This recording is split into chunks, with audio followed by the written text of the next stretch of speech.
আসসালামু আলাইকুম রহমতুল্লাহ। Welcome to my YouTube channel Sami study tips. আমি আছি মীর তানভীরুল করিম সামি। চলুন আজকে কিভাবে পরীক্ষার হলে মূল্যবান সময় বাঁচিয়ে খুব কম সময়ের মধ্যে কিভাবে ইউনিট কনভার্ট করা যায় সেটা দেখানো যাক।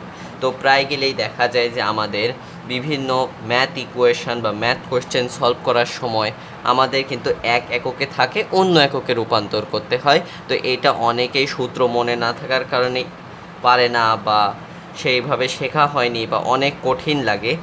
কিন্তু আমাদের হাতে থাকা এই সায়েন্টিফিক ক্যালকুলেটরের সাহায্যে কিন্তু আমরা খুব সহজেই এই ইউনিট কনভার্সনগুলো করতে পারি। তো চলুন শুরু করা যাক। প্রথমে আমাদের অন বাটনটা প্রেস করে নিব। এরপরে দেখুন আমাদের এখানে ক্যাটালগ নামের একটা অপশান আছে, এই অপশানটাকে প্রেস করব। নিচের দিকে যাব, নিচের দিকে গেলে দেখুন আপনারা এখানটা একটা অপশান দেখতে পাবেন ইউনিট কনভার্সনস। এইখানে অপশানটাতে ওকেতে প্রেস করার পর দেখুন আমাদের এইখানটায় অনেকগুলো আরও অপশান চলে এসেছে।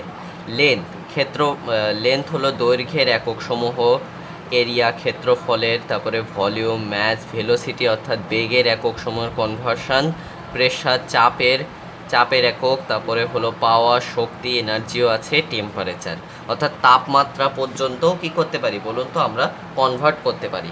তো চলুন শুরু করা যাক।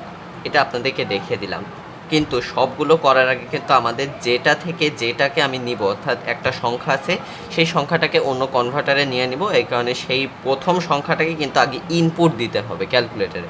যেমন 20 কিলোমিটার/আওয়ার, প্রথমে 20টাকে রাখবো, রাখা পরে ক্যাটালগে অপশানে যাব, ঠিক সেম ইউনিট কনভার্সনে গেলাম।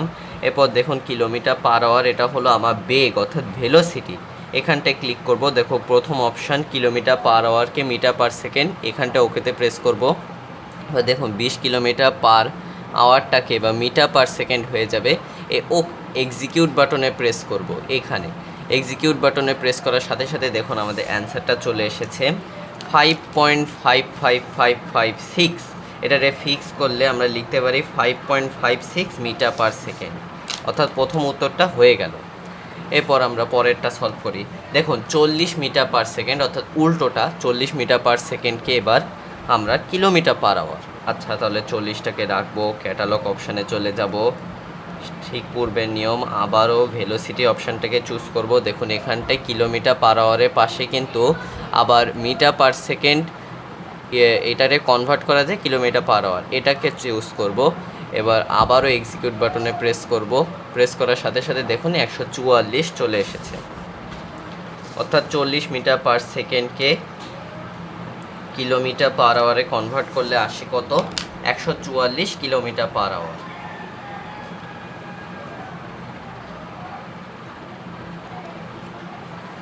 এবার আবার দেখুন পরেরটাতে কি আছে, 20 প্যাসকেল। প্যাসকেল কিন্তু চাপের একক, তো সুতরাং 20টাকে রাখলাম।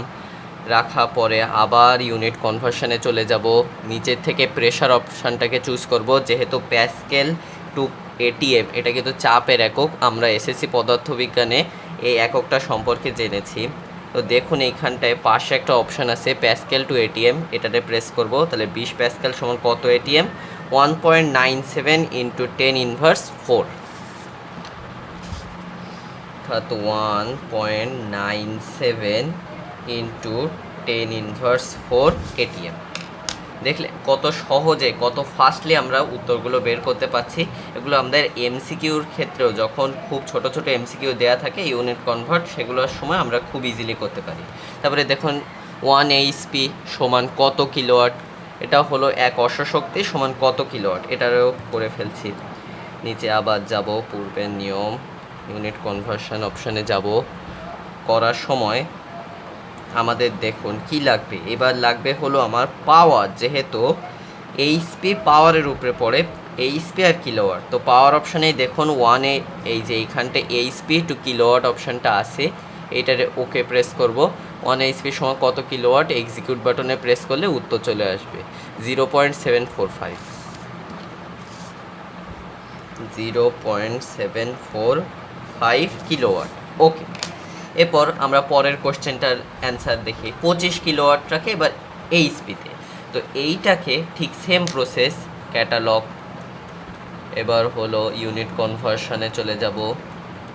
এরপর হলো আবার পাওয়ার অপশানটা, পাশেই দেখুন কিলোওয়াট টু এইচপি অপশানটা আছে, এটারে সিলেক্ট করব। সিলেক্ট করার সাথে সাথে এখানটায় চলে আসবে অ্যান্সার 33.53 ফিক্স করি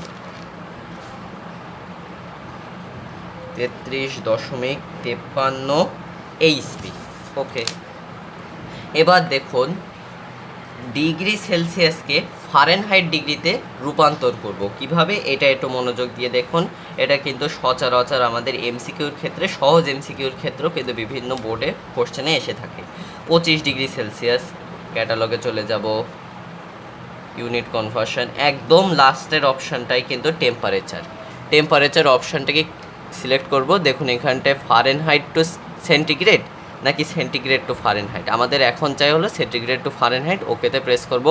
25 degree centigrade two Fahrenheit scale, তো এটারে করলে কত আসে 77, অর্থাৎ 25 ডিগ্রি সেলসিয়াসকে করলে 77 ডিগ্রি ফারেনহাইট আসে। ঠিক সেম প্রসেস আবার 100 ডিগ্রি, এবার ফারেনহাইট আছে। এবার এই অপশানটাকে ইউনিট কনভার্সন অপশানে চলে যাব, ঠিক সেম প্রসেস টেম্পারেচার, এবার হলো ফারেনহাইট টু সেন্টিগ্রেড। এবার ক্লিক করব এক্সিকিউট বাটনে 37.78। তো দেখুন এখানটায় 100 degree Fahrenheit to 37.78 degree Celsius. এবার দেখুন নিচের যে তিনটা আছে 8, 9, 10, সেটা আরও ইন্টারেস্টিং। এই দুইটাই কিন্তু, এই তিনটা নির্ণয় করতে গেলেই কিন্তু আমাদের ঘাম ছুটে যাওয়ার মতো অবস্থা থাকে, কেননা এই তিনটা যে কনভার্সনগুলো আছে এগুলো কিন্তু খুবই কঠিন, হাতে কলমে করতে গেলেও অনেক সময় লাগে। তো এই তিনটা দেখুন, আরও এই তিনটাও কিন্তু ক্যালকুলেটরের সাহায্যে সলভ করা যায়। এবার দেখো 20 কিলোমিটারকে আমরা মাইলে নিব, তো ঠিক সেম প্রসেস। এবার আমরা ইউনিট কনভার্সনে চলে যাব, এটা কিন্তু লেন্থে অর্থাৎ ক্ষেত্রফলের ক্ষেত্রে, তো লেন্থে চলে যাব, কিলোমিটার পার মাইল আছে, এটারে নিব কিলো, অর্থাৎ 20 কিলোমিটারকে মাইল কত আসে। এটারে এক্সিকিউট বাটনে প্রেস করলে দেখো 12.43 আমরা ফিক্স করে লিখতে পারি, লিখলাম। অর্থাৎ 20 কিলোমিটার সমান হলো 12.43 মাইল। এবার আবার 100 সেন্টিমিটারকে লিখব, 100টাকে লিখলাম, ওখানে ইনপুট আকারে লিখলাম, ইউনিট কনভার্সন, লেন্থে গেলাম, সেন্টিমিটার টু ইঞ্চি এখানটায়, তো 39.37 ইঞ্চি, 39.37 ইঞ্চি। আবার হলো 100 মাইল, না sorry 100 metre to nautical mile, conversion, লেন্থে যাব, লেন্থে যাওয়ার পরে দেখুন এটা হলো আমার মিটার টু নটিক্যাল মাইল, এই অপশানটাকে চুজ করব। অর্থাৎ 100 মিটার টু নটিক্যাল মাইলে গেলে দেখুন কত নটিক্যাল মাইল, 0.05। ফিক্স করে লিখলে কি লেখা যায় বলুন তো, 0.054 নটিক্যাল মাইল। তাহলে দেখলেন খুবই কম সময়ের মাধ্যমে হাতে থাকা সায়েন্টিফিক ক্যালকুলেটরের সাহায্যে এসএসসি লেভেল এমনকি ইন্টারমিডিয়েট লেভেলেও যে সকল ইউনিট কনভার্সনগুলো থাকে সেগুলো কত কম সময়ে সলভ করা যায়। বন্ধুরা, যদি আমার ভিডিওটা আপনাদের কাছে ভালো লেগে থাকে তাহলে অবশ্যই আমার চ্যানেলটিকে সাবস্ক্রাইব করে রাখবেন, কেননা আমি এই রকম আরও ক্যালকুলেটর হ্যাকস, পাশাপাশি বিজ্ঞান বিষয়ের যে বিভিন্ন ক্লাসগুলো থাকে সহজভাবে কিভাবে করা যায় এই বিষয়ে আমি পরবর্তীতে ভিডিও আপলোড করব।